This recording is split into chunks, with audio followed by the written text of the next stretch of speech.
కొంచెం నాకు చక్కగా మాణిగ్రహం చేయాలి అని చెప్పేసి అనుకోగానే అమ్మవారు కూడా వాళ్ళ తరఫున వాళ్ళందరికీ కూడా ఆవిడ తెలియపరిచి వివాహానికి మనము సిద్ధమే అన్నట్టుగా. అప్పుడు సహజంగా ఏదైనా పెళ్లిళ్ళు కుదిరినప్పుడు చిన్న అనుమానాన్ని రేకెత్తిస్తుంటారు ఎవరు మధ్యలో ఉండేవాళ్ళు. అమ్మ నీకు తెలుసా ఆయన వాళ్ళ పరంపర అంతా నీకు ఏమైనా తెలుసా అనే ఒక చిన్న సందేహాన్ని వారు చేస్తూ ఉంటారు.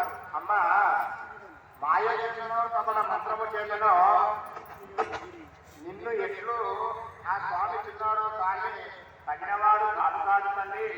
ఆయన ఏదో మాయ చేతనో మంత్రం చేతనో నీ మనస్సులో పడ్డాడమ్మా. కానీ ఆయన